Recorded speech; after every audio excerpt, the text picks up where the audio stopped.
Hello and welcome to today's webinar presented by Dlubal software.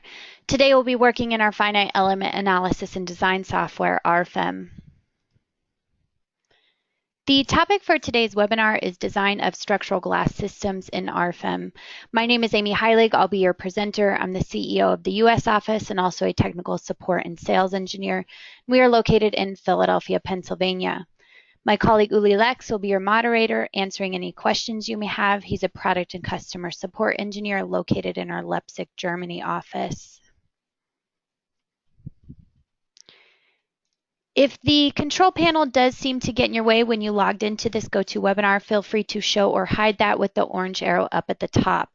We always want to encourage everyone to ask questions throughout the webinar. You can do so within the same dialog box. If by chance we don't get to all your questions, I will certainly send you a follow-up email afterwards. So to quickly explain RFEM, which is our main program, and the add-on module concept with RF glass.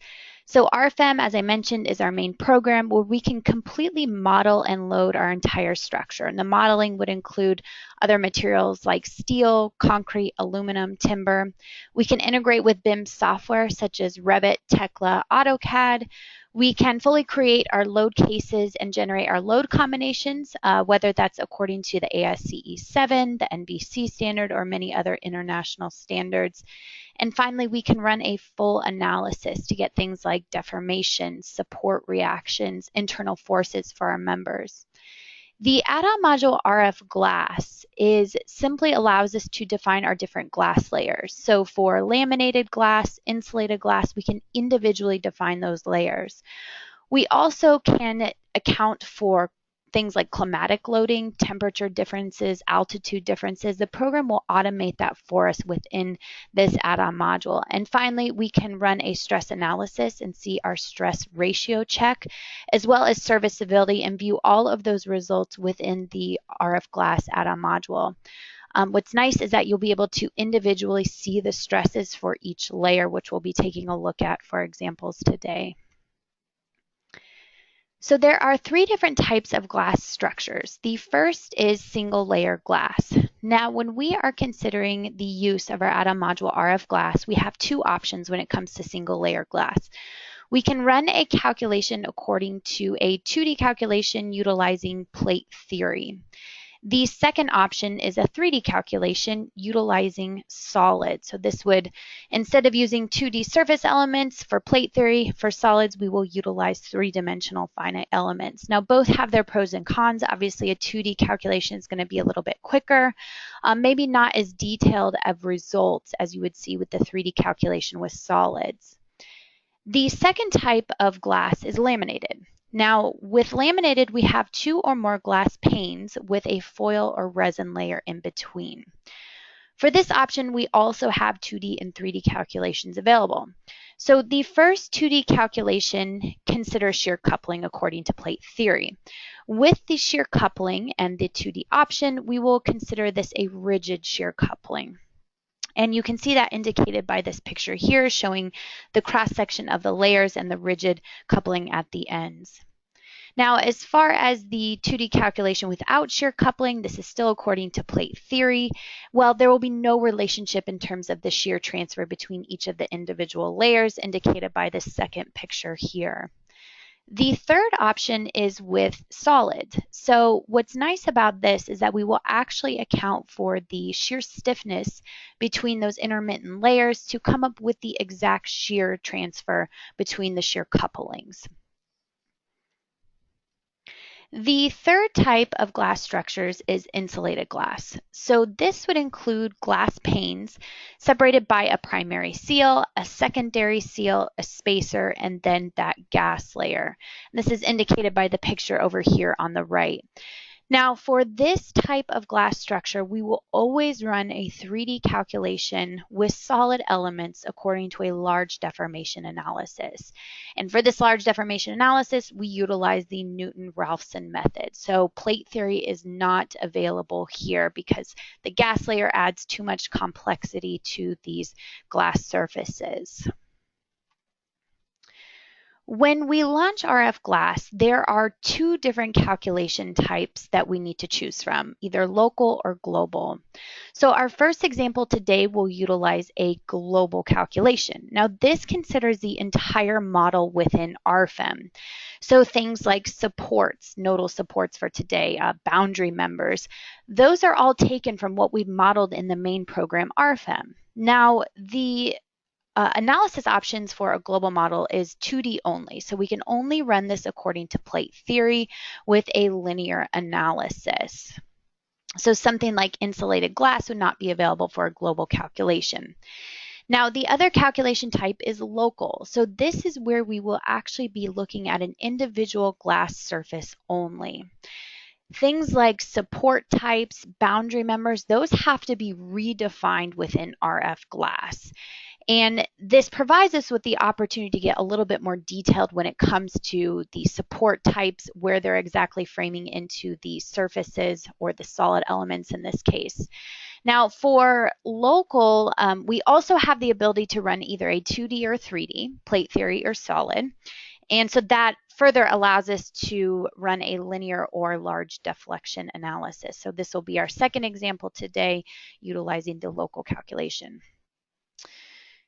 I did want to touch upon the NCSEA putting together a new design guide, and this design guide was just released this year, and it's called Engineering Structural Glass Design Guide.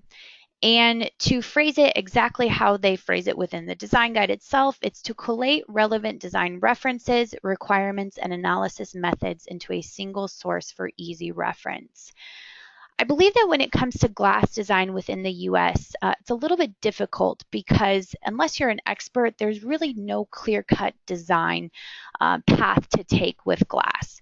So what the NCSEA took upon themselves is to compile this document, and it's not very long, to kind of compile maybe some theoretical literature along with what we do know within the US, maybe according to the ASTM design guides, as well as Eurocode references, so that engineers with not a lot of experience can relate to this design reference.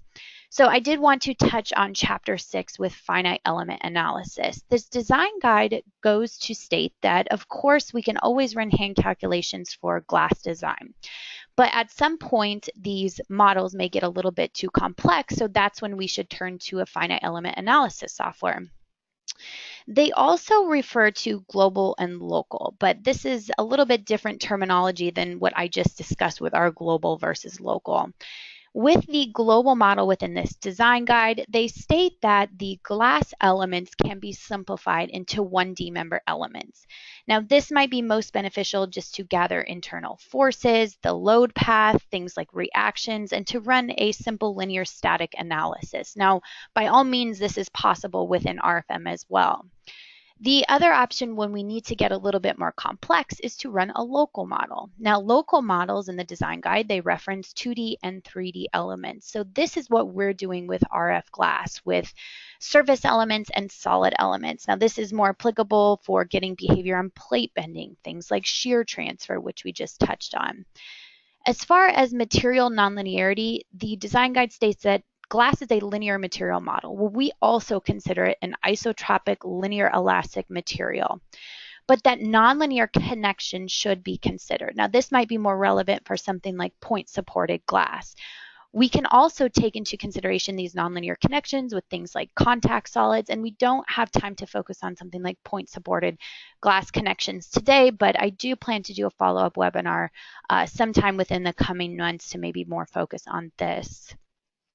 Now, as far as geometric nonlinearities, the design guide states that effects like P delta, large deflection theory, should be considered for maybe buckling checks or weak axis bending, where small deflection theory loses its validity.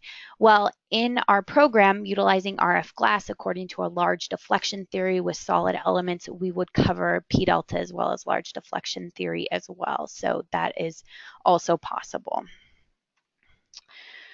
Okay, so we are finally ready to jump into our first example. So it's quite common with glass design that we want to integrate it with our own custom extruded sections. These aren't sections that you would find within the AISC or the ADM, but rather there's some type of unique cross-section. Well, within RFEM, you most likely won't have access to quickly define this cross-section without having to manually calculate all the cross-section properties. So we've created a program called ShapeFin. Now, for those of you who are familiar with RFEM, the interface looks almost identical. So that's nice that there's that familiarity. What we're going to do today, you can import in an AutoCAD file, but today I'm just going to draw my cross-section, and I'm going to have the program calculate the cross-section properties that I can later bring into RFEM. So what we'll start off with is a new polyline. And with this polyline, I need to define the thickness of my cross section. So we'll set this to something fairly thin at 0.15 inches. Now, as I draw this polyline, I can also take into consideration a bend radius. And so you can set that bend radius here. We'll choose 0.04. The material must also be specified. Steel A992 is probably default when you first launch the program. And we can just enter into our material database here and use our filters over on the left. So instead of steel, maybe we drop down to aluminum and we take a look at ASTM and further filter to the ADM 2015. Now you can see the long list here of all of the aluminum material. So most likely you'll find what you need. And today we'll just take a look at the T6510 for extrusions, and here are all of my material properties. And I can click OK through these dialog boxes. So now I am taking a look at my graphical interface here, and I can begin drawing my cross section. So all I'm doing is snapping to a few various points here on my drawing grid, and you'll notice that that bend radius is taken into consideration when I turn these corners. Now I'm only going to draw half of the cross section because what I can utilize are some of these AutoCAD type features that make our lives a little bit more efficient. So I can select the left side here of my cross section and use my mirror tool. So up here in the tools is the mirror option where I can create a copy and mirror about the origin. I click OK, and just like that, fairly simple but custom extruded section is created. So I'm almost ready to run the analysis to get my cross-section properties, but I want to jump to materials. For aluminum, you'll notice that the yield strength is automatically set to 0 here. So if I try and solve this, I'll get an error. The reason why, if we take a look at the aluminum material, is that there are different yield and ultimate strengths depending on if we're looking at tension, compression, shear. So the program simply doesn't know what to use when calculating the plastic cross-section properties. So I can realistically set this to whatever. It doesn't matter, 35 and 40. The reason why is because I'm going to redefine the material once I get into RFEM. So for now, just as a placeholder, so to speak, we can now run the calculation with that applicable yield strength set in there. So in just a second, you can see it solves pretty quick. And now available in my results table are all of the cross-section properties for this custom cross-section. So we want to save the results, and you have to save the results with these calculated cross-sections in order to integrate it in with RFEM. So now changing programs here, we'll go over to the program RFEM. To begin with, I need to create a model name. For this one, we can call it webinar. Now, the type of model is 3D. The load combinations, this is where we can set the automatic load combination generator according to the ASCE 7 2016. We have the NBC 2015, as well as many other international standards. There are also the older standards if we hit this button here. So when this checkbox is checked, it will automatically create those load combinations. When I uncheck this, that allows me to just manually define load combinations. For today, we'll go ahead and utilize the program generating these for us. I click OK, and then up pops my new file. So here's my graphical interface that we'll utilize to begin modeling our facade wall today. We also have our tables down here at the bottom to work with. You can import and export directly to and from Microsoft Excel. We'll certainly be utilizing these quick tools up at the top. And over on the left is our project navigator, maybe a little bit more unique to our program RFEM. Well, as we begin to model here, all of our input data will be available in these tree type lists. The results will also be available here. So what I'm going to do is I'm going to change around my drawing grid to begin drawing my facade wall. So I want to start off with a new member. And so I click on my new member tool. And the member type is set to beam, and I'd like to take a look at my cross-section library. Well, here are all of my cross-sections available. Now, this would include shapes from the AISC, from the CSA, from the ADM. You also have these parametric thin-walled sections here, but you'll notice that I don't see that custom section that I just created. It's not an option to choose from. So that's why we're choosing this option down here to import the cross-section from shape thin.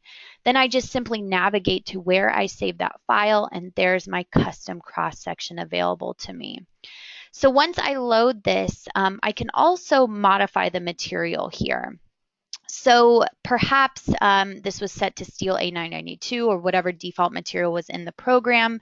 Well, we can quickly access our material database here.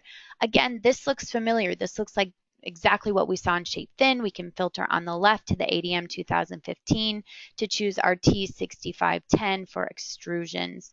And I click OK. So just like that, we now have this custom cross-section available to us within our main program, RFEM. So all that I'm doing here are just snapping to a couple points to create my boundary members for my first glass panel. So once I'm done with that, I've created these 4 members. I want to draw in my glass panel. Well, we can do this with a new surface element. So up in my quick tools, just like how I drew the beam member, we can draw a surface element. And you'll see here we have multiple surface shapes, but for today, we're just going to utilize a typical rectangle shape. Now this is where we choose the stiffness from our drop-down menu set to glass. As far as the material and thickness, this doesn't matter. We're going to override this in just a little bit of time with the RF glass add-on module. So aluminum, steel, concrete doesn't matter. Thickness doesn't matter. That's just another placeholder. So what we can do is just snap from one corner to the other, and then that 2D surface is drawn for us. So let's also say that we would like to release the moment of this glass panel framing into these boundary members. Maybe it's not a typical connection type to transfer the moment from this surface element to those boundary members and vice versa. So how do we do this? Well, under Insert and Model Data, we have the option for what's called line hinges. And I can assign 2 lines graphically, and up pops my dialog box. So right now, I don't have a line hinge definition. It just says none. So what I'd like to do is to create a new one. So here are my 6 degrees of freedom for my local axes according to my line. Now this is not the local axes of my surface. It's not the local axes of that beam, but it's actually the shared line that they have in common. So what I want to do here is to release the moment about the local x-axis of the line, which is along the line length, and I click OK. So now I can select this surface and then easily click on the 4 line elements on the boundaries, click OK, and now we can see the line hinge shown here with this available symbol. I am going to select everything here, just like what I would do in AutoCAD, for example, and use my Move Copy tool. I'm going to create 5 copies in the displacement vector of 3 feet in the global X direction. I click OK, and now it copied over the line hinges, the boundary members, and these surfaces.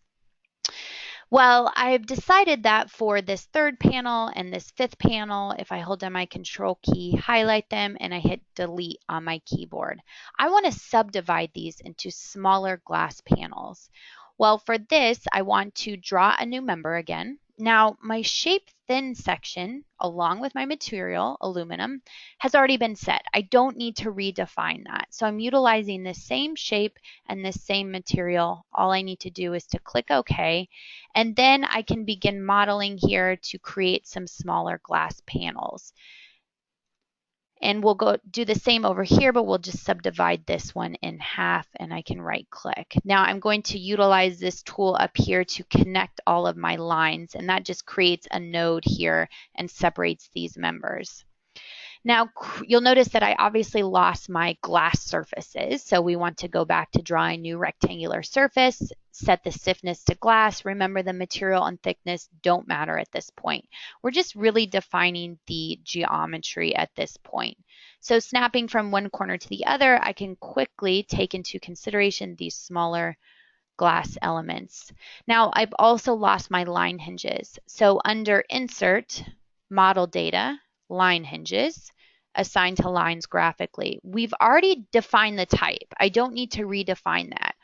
All I want to do now is to select this glass panel and select the 4 boundary members. And I need to do the same thing for all of these new glass surfaces.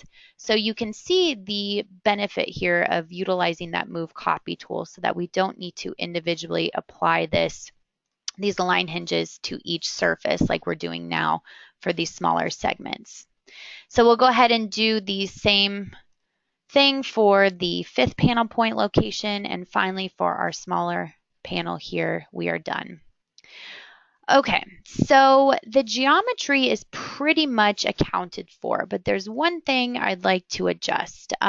If we take a look at this member here and I choose a visibility by selected objects and I zoom in here, well, number one, you'll notice I get a great rendered shape here of my cross section from shaped in. Although it's custom and we might have some different lips and extrusions and whatever else, you'll always get a nice rendered view, so I know exactly where the orientation of my members are. Well, for these internal members, I actually want to rotate them 90 degrees. Maybe that's just the type of connection for this facade wall. So canceling out this visibility and rotating this around, let's turn this into wireframe view, and I'm going to select all of my internal members here. So I didn't select the outside boundary members, I just simply double click on one of the members, and then right away I can adjust the angle to 90 degrees and I click OK. So now when I turn back on the rendered view, all of these internal members are now facing towards the global y-axis. So we would like to support this wall. How we'll do so is with Nodal Supports. And again, it's just a simple tool up here, a new Nodal Support. Now we have a couple default options here, Hinge, which is a typical pin Nodal Support, and Rigid, which is fully fixed Nodal Support. So for the bottom of the wall, let's just utilize a simple pinned application. I click OK. I just highlight along the bottom of my wall here, and I lost it, so 1 second. I highlight the bottom of my wall, and now that pin support will be applied to every node along the bottom. As for the top, I also want to apply a nodal support, but for this time, I don't want to use one of these default options. I'm going to create my own nodal support. Well, here are my 6 degrees of freedom, 3 degrees in translation, 3 degrees in rotation. I'm going to release translation in the Z direction. So I want this wall to have a roller type support in the vertical direction. And I click OK. So now I have this user-defined type of support. I click OK, and I can highlight the top of my wall here. So realistically, the modeling of the wall itself is complete. So we want to move on to applying a couple loads to this wall. For this, we need to first define our load cases. So another button up here in our toolbar called New Load Case. And up pops my Edit Load Cases and Combinations. The first load case is going to be dead load. Now the action category is important because this tells the program what load factors should I apply according to the ASCE 7. So this one will be according to the dead load, and self-weight is automatically activated here. For my second load case, we will call this one wind. The action category will be set to wind. Self-weight is not activated here because we don't want to account for it twice.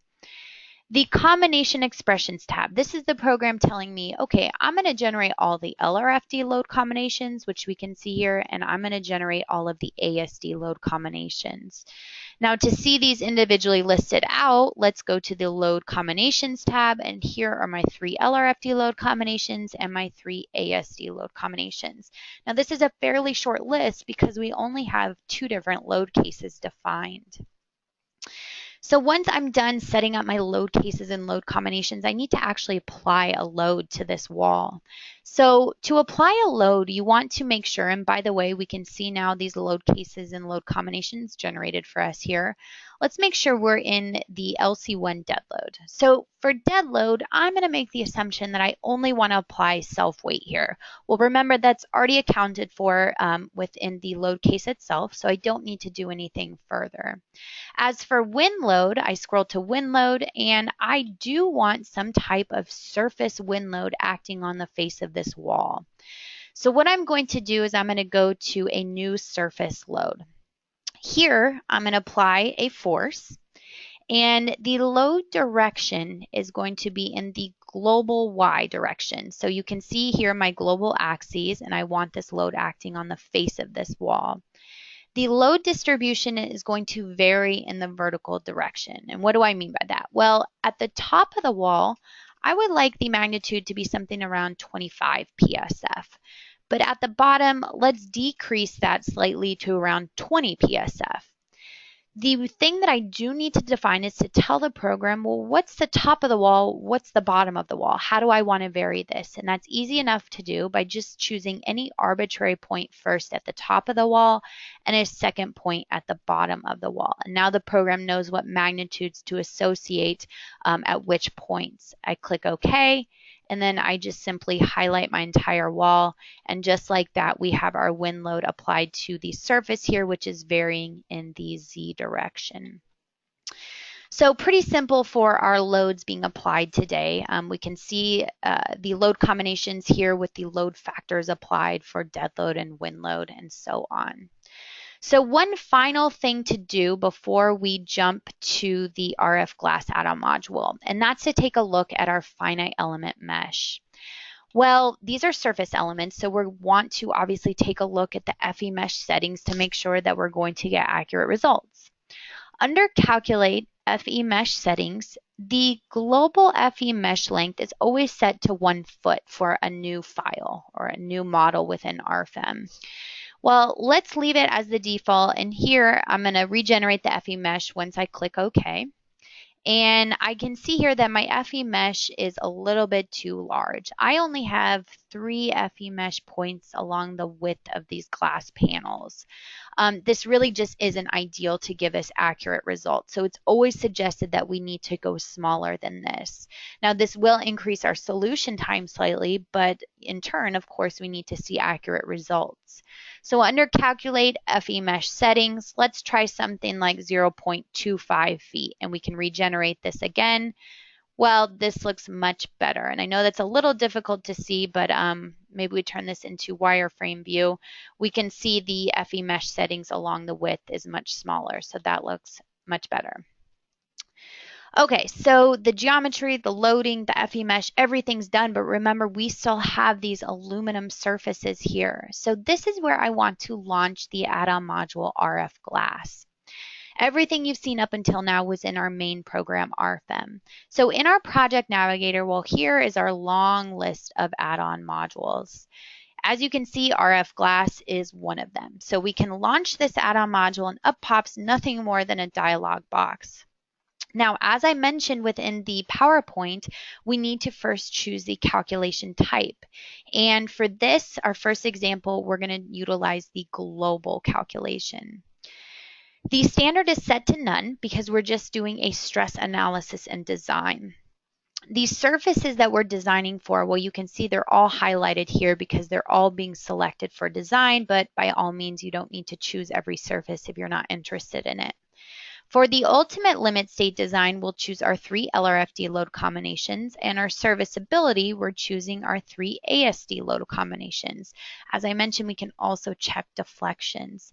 Then it's as simple as just working down this list from top to bottom. So we move on to the layers. So this is where we define our different glass layers. The first thing to do is to select the surfaces that this first composition will apply to.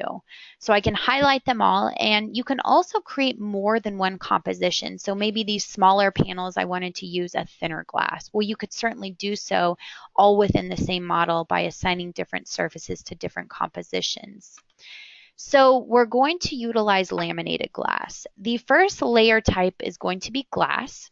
And here is where we would access our material library. So typically when you launch this for the first time, you're really only going to see a very small amount of materials that really aren't relevant for the ASTM or the US market. So this is why we give you the opportunity to define your own. And for me, I've created a thermally toughened float glass, and I have placed it in what I call an ASTM glass standard. So depending on the manufacturer, or if you're going off of the ASTM standards, you would just simply add that material here with this option to create a new material, put in your material properties, and that will always be available for all file types when you're modeling in RFEM. So the first glass layer will have a thickness of 0.12 inches. The additional information here is just based on the material, so we probably won't be making any adjustments to that since that's defined directly by the material itself. The second layer is foil. So when we go to the material library for glass and foil, we can see here that we have some options that are not related to any standard, like PVB would be a common inner layer, for example. We do have a manufacturer here for Century Glass according to the ASTM. And by all means, again, you can always add your own inner layers as well, whether that's a foil, a resin, PVB, and so on. So for today, we're going to utilize Century Glass at 20 degrees Celsius. I click OK. The thickness is much smaller at 0.01 inches. The final layer for our laminated glass panel is going to be glass. The program makes the assumption you want to use the same thickness. That's fine. So you'll notice here is a graphical representation of my layers, and here is a note showing you what the local z-axis direction is according to these surfaces. So it's very important that you pay attention to the orientation of your local axes of your surfaces to make sure you've defined your layers correctly. Now in this case it's completely symmetrical, so it's not so important, but in our next example we'll see where it does become a little bit more important. You can save these compositions, by the way, and pull them up for any future models as well into a library. So what's happening behind the scenes? Well, for each individual layer, I can take a look at here the stiffness matrix for that single layer. Now, what the program is doing in this module is it's taking into consideration all of these layers that I've just defined, and it's creating a global stiffness matrix, and we can actually view that here within this add-on module. This global stiffness matrix is then exported back out to RFEM, and we're going to rerun the analysis here with the correct materials stiffness matrix to ultimately get our results back into this module. So that's kind of what's going on behind the scenes. Now, one last thing to look at here is edit composition details. Well, the only details that we really have here, not too much. We can either consider coupling, and remember, according to 2D plate theory back from the PowerPoint, when we consider coupling, it's a fully rigid shear coupling. When I uncheck this, then we don't have any shear coupling between any of the layers at all. So for today, we'll keep this as a rigid shear coupling. And finally, we jump down to serviceability data. Well, we can also design the serviceability checks here. So we can select all surfaces that we're interested in for the deflection. The reference length, well, this is the length that's going to be used in our limiting deflection ratios. The program has a few defaults here, the minimum boundary line, the maximum boundary line, or you can type in your own length definition. So for today, maybe I use the maximum boundary line of 10 feet, which is the total height of the wall. Is the deformation related to the undeformed system? Is it a displaced parallel surface? So basically, is this absolute or relative that we're supposed to be measuring these deflections from? Well, today we'll keep this according to the undeformed system, and that's what these pictures show down here to clarify exactly where the deflections will be measured from. You can also set if this is a cantilever surface as well. So the question is, well, we've defined all this information, but what's my limiting deflection ratio? That's controlled under the standard button. And we can see here for this first line here, because we only have characteristic load combinations for ASD back on the general data tab. The deflection limit by default is set to L over 100 for simply supported, L over 50 for cantilevers. Glass is obviously a little bit more sensitive to deflection than what we'd see with a steel beam, which might be more like L over 300. So by all means, though, you as the user can control what these limiting deflection limits are. And just like that, we're finally ready to run our calculation. Now, this takes a split second, and that's because it's a linear static analysis. We're just exporting out that global stiffness matrix, and then we're bringing back in the results into RF glass. So once it's done with the calculation, our results are presented to us in this table format. We can view the max stress ratio by loading. We can view the max stress ratio by surface, so we should have all of our surfaces shown here. We can view the max stress ratio by composition.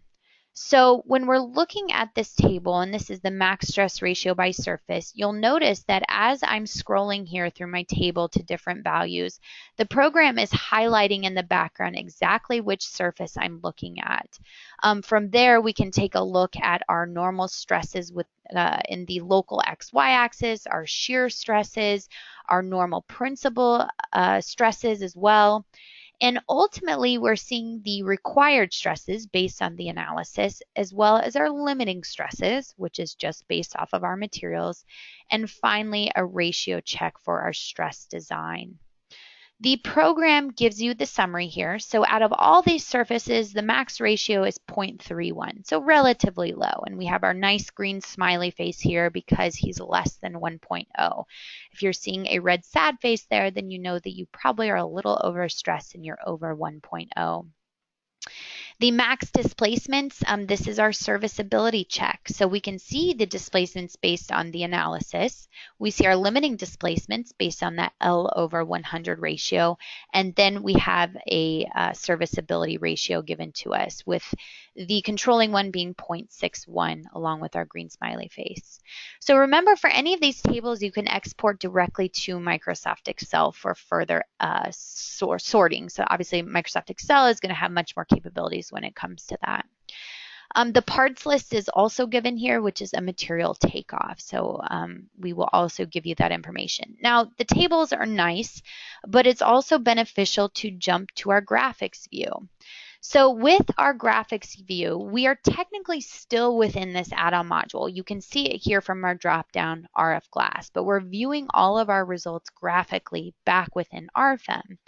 And now our results tables are presented to us here under the Project Navigator. We see our loading combinations.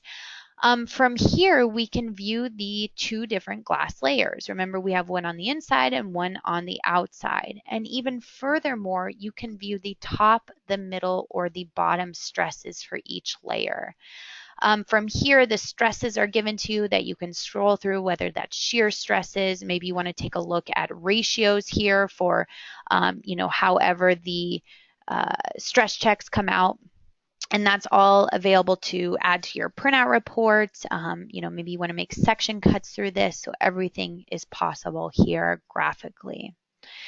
So that really sums up a global calculation type within RF glass. So let's say that we ultimately decide we want this to be insulated glass instead. Well, remember, for insulated glass, we have to run a local calculation. And a local calculation, well, we can only really consider one glass element at a time.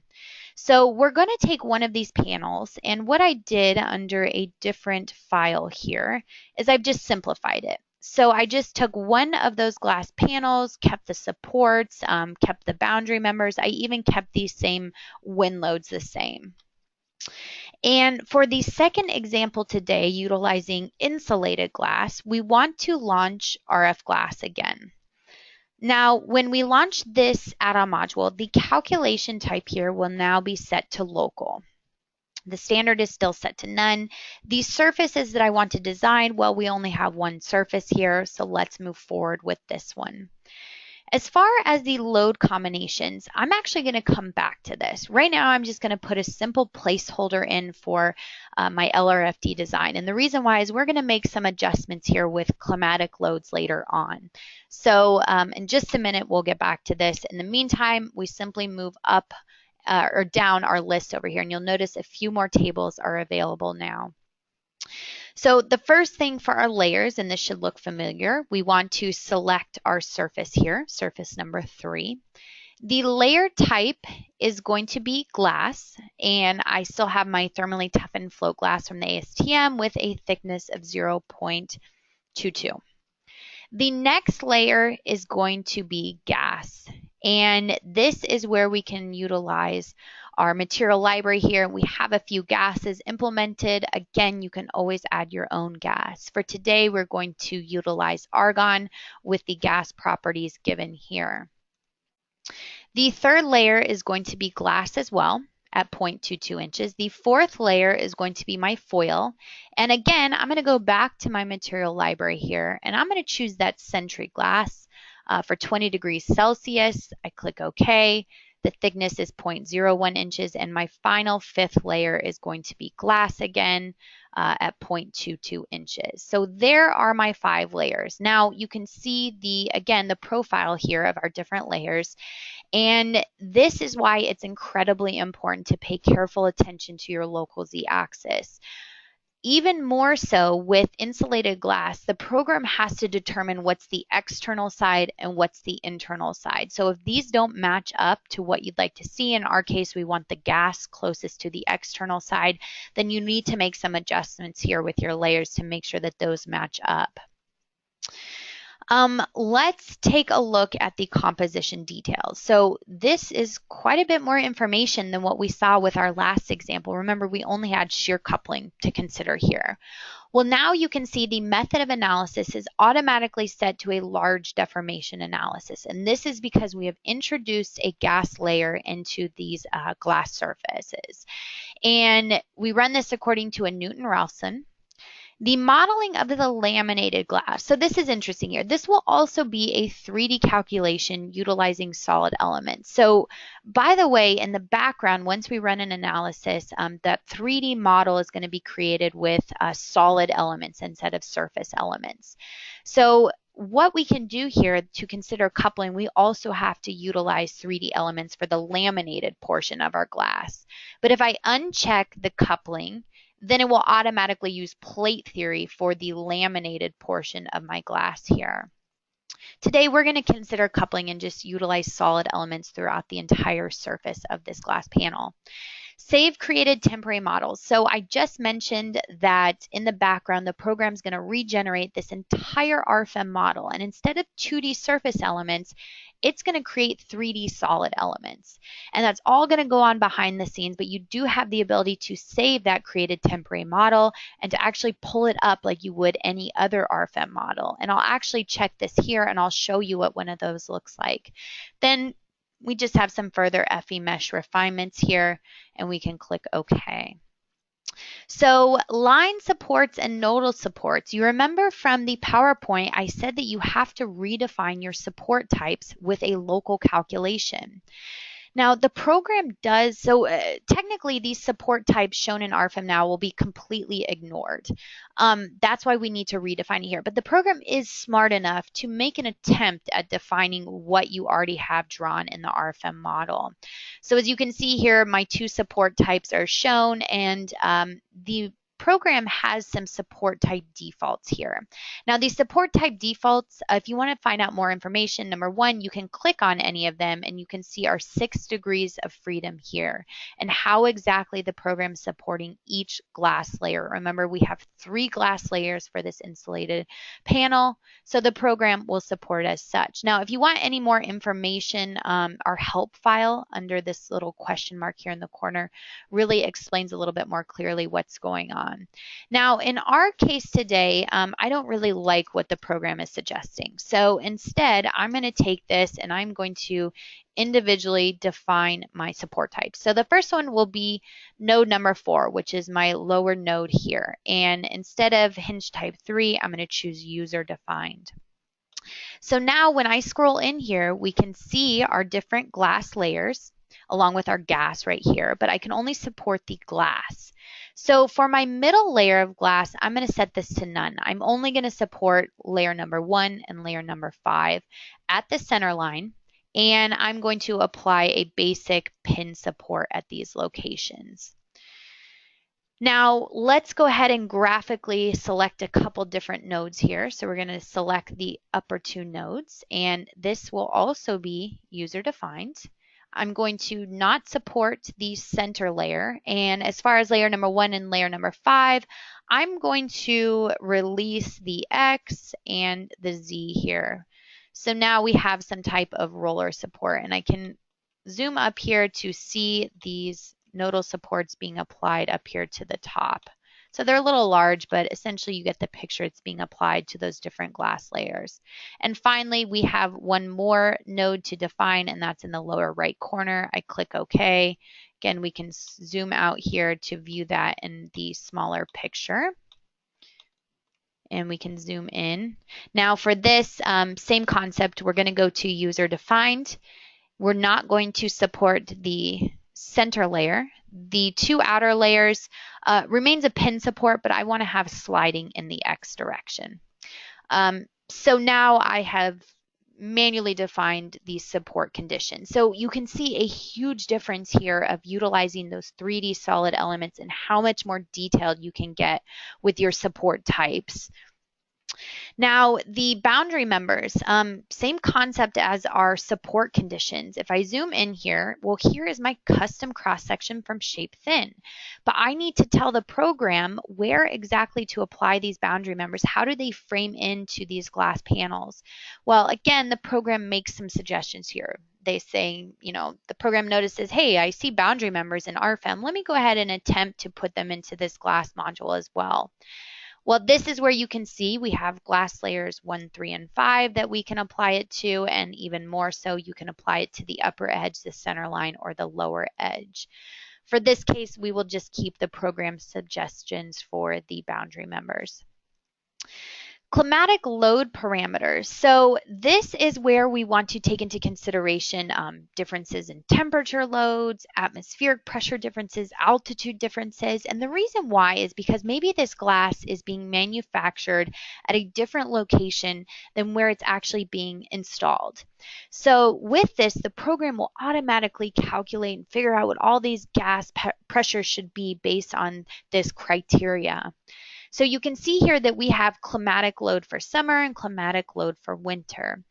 So the other thing to notice is that we want to keep this checkbox checked. The automatic gas temperature calculation, you can take a look at this. This is pretty advanced. So unless you're a glass design expert, you probably won't be doing much with these options. So we'll leave this unchecked for now. I also do have a document if anyone would like to see it on how these gas pressures are essentially calculated within the program. So feel free to email us after the webinar and I can go ahead and send that back to you.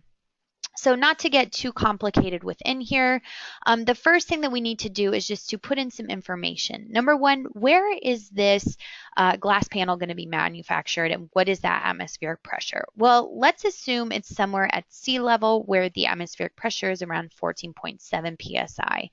The altitude is 0 feet and the average temperature during the summer is fairly cool at 65 degrees. Now we take a look at where the actual panel will be mounted. Let's assume it's going to be mounted somewhere much higher at 4,000 feet altitude, maybe where the atmospheric pressure is around 10.7 psi. The altitude is set at 4,000 here. Now the average temperature during the summer on the external side of the glass panel is fairly hot at 90 degrees. The gas then can get up to 102 degrees, let's say during the summer, and the internal side is set at approximately 70 degrees Fahrenheit. So the program will automatically calculate these gas pressures for us, but the thing is that we need to put these into load cases so that the program can generate those load combinations for us. Well, if I use my drop-down box here, I only see dead and wind load. So this is where we would actually want to create a new load case. Now this load case looks familiar. This is what we saw before with RFEM. The first load case description is going to be temperature. The action category, we can set this to the self-straining force here, and we click OK. For atmospheric pressure differences, let's once again create a new load case, and we'll call this one Atmos for atmosphere. And finally, one more case here. We'll call this one ALT for altitude. Again, action category set to T. So climatic load for winter now, I think we understand the idea. For the sake of time, I'm not going to fill out all of these, but we'd want to give it the same information for winter conditions.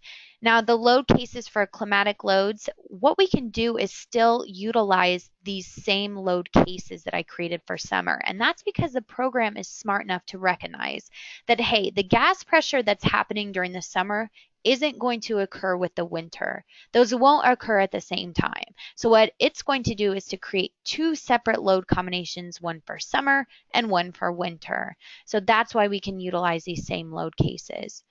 So remember, I said way back when on the very first tab that we needed to get back to this. Well, now I see those additional load cases here, but I don't see my load combinations generated. And that's because RFEM is the program that controls the generation of load combinations, not RF Glass. So what we want to do is to quickly go back to RFEM, and all I need to do is to utilize this dropdown. The program automatically updates, and now here are all of my load combinations with those new temperature, altitude, and atmospheric pressure loads. So you can see a much, much longer list now. Now when I go back into RF Glass, those are all available here for design. So you can move all of the LRFD load combinations here and serviceability. If you'd like to consider all of them as well for deflection checks, you can move all of them over here as well. So that's how the climatic load cases kind of come into play and why we need to update those after the fact. Insulating glass unit. So this is in regards to our secondary seal. Remember, we have an insulated glass, so we need to somehow seal in this gas layer. Well, for this, I'm going to jump back to the PowerPoint to quickly explain what's going on. So with the secondary seal, if I were to uncheck this option, remember this entire section is grayed out. So what's going on behind the scenes? We're going to apply what's called helper supports. Helper supports prevent pressure on the side surfaces. So what do I mean by that? Well, let's refer to this figure down here. We have our gas layer, and our gas layer on either side has glass layers. Now, glass is relatively stiff, somewhere around 10,000 KSI. And the program will automatically model a soft material at the edges, something more around 1.5 KSI. Well, when we apply these gas pressures, remember from temperature, altitude, or atmosphere, without those helper supports, we're going to get side deflection shown at this. So obviously this is not desired. We want to see the deflection within the glass itself, not with the soft material on the outside. So that's why we apply helper supports, which are fairly high in stiffness, so that we'll see deflection more like this with our glass panels. Now, when we choose the option with secondary seal, so we turn this on, we give you the opportunity to define the stiffness of the secondary seal as well as a spacer so that you can accurately consider what that stiffness should be. That's why we now give you the option to turn on or off those helper supports. So if you'd like to define the stiffness exactly, then by all means turn off the helper support and you'll get the exact behavior there. For us, we're going to turn this off today, and we're just going to use those helper supports. Now, number of finite element layers in the gas layers, this is by default set to 2. So this is according to the depth of that gas layer. You can increase that. Of course, the more you increase it, the longer your solution time. But if you have a fairly thick gas layer, then you may need more than 2. The force load distribution. Well, here are my 5 load cases: dead, wind, temperature, atmosphere, altitude. And the program needs you to define at what percentage is applied to the external part of the glass and what is applied to the internal. Well, for this with dead load, it really doesn't matter because we only have self-weight defined. But maybe if we had some other dead load applied to it, such as a line load on top, you'd want to apply 50% to the external, 50% to the internal. As far as the wind load, we want 100% acting on the external. So it's an outside load acting on the face of the surface. So let's keep 100% there. Now, as for temperature loads, really this is kind of up to you as the engineer. Maybe you want 50% on the external, 50% on the internal. Same goes for the atmospheric pressure. And finally, the altitude as well. We just put 50 and 50 for all of those.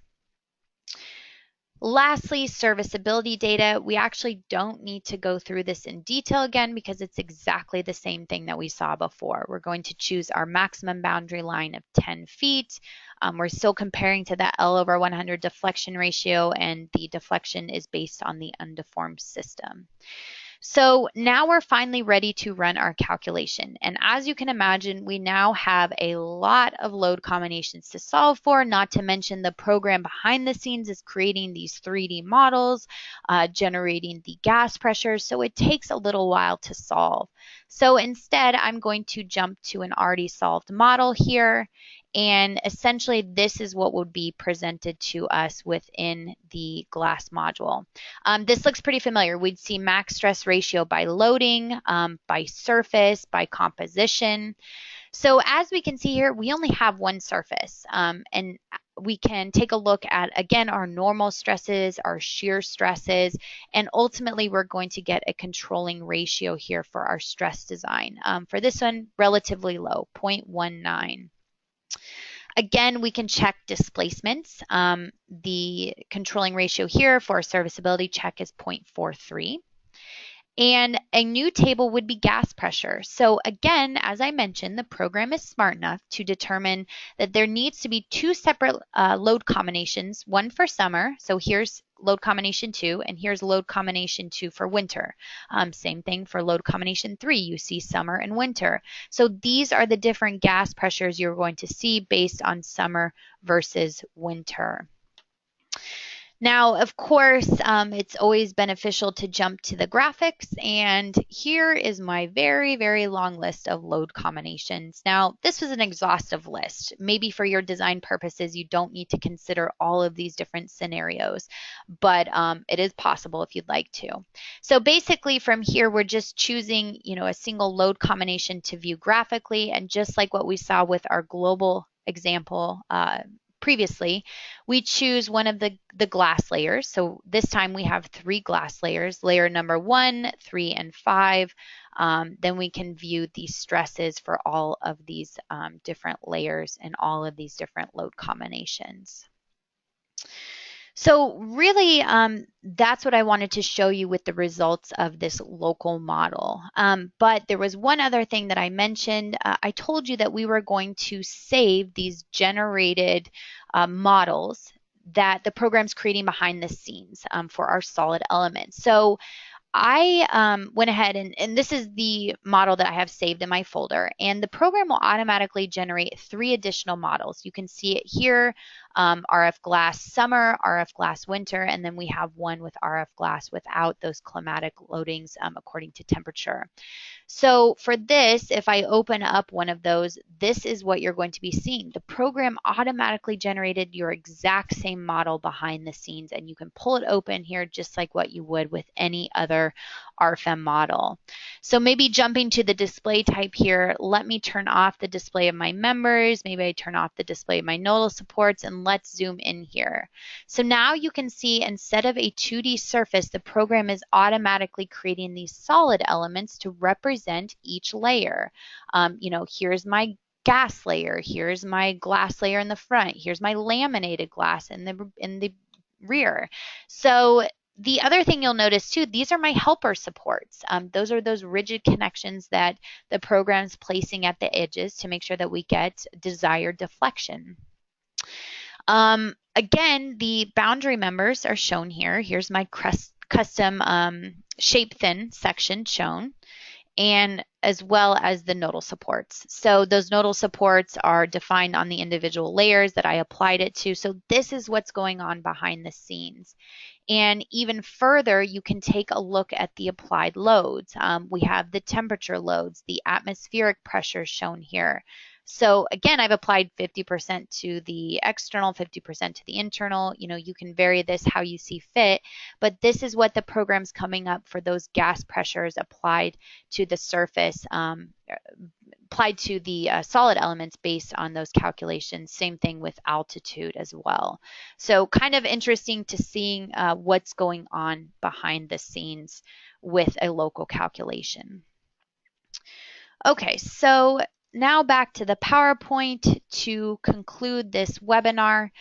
I know that was quite a bit of information. As always, I want to refer you to our website where we will give you much more information on RFEM, our main program, the add-on module RF glass you saw today, as well as all of our other material capabilities. And our website is Dlubal.com. I also want to encourage you to follow us on our social media sites. One really important one would be our YouTube channel, where we put a recording of webinars just like these on YouTube, and you can watch them at your own convenience. Knowledge-based articles is something that's on our website for tips and tricks and commonly asked questions. Now, our email at our Philadelphia office is info-us@dlubal.com, and our phone number here is 267-702-2815. If you have any questions about the program, today's presentation, or anything else, feel free to get in touch with us. We will have many more upcoming webinars. As a lot of you know, I try and do one around once a month. You can register on our website at Dlubal.com under support and learning and webinars. I also send out a couple of reminder emails when those webinars will take place, which is how probably most of you registered for today's webinar. Many of you are wanting PDH credit for today, and that is great, no problem. I just have a couple of requests. Number one is that you are present for the full hour-long presentation. And number two, if you can send us an email to info-us@dlubal.com, that's info-us-us@dlubal.com. Just let me know who was in attendance for the webinar at your location, and I will go ahead and issue that certificate for you and email it back to you. So we do request that you send in a request for that. And with that said, I want to thank everyone for attending today's presentation. And as always, we hope to see you at the next one. Thank you.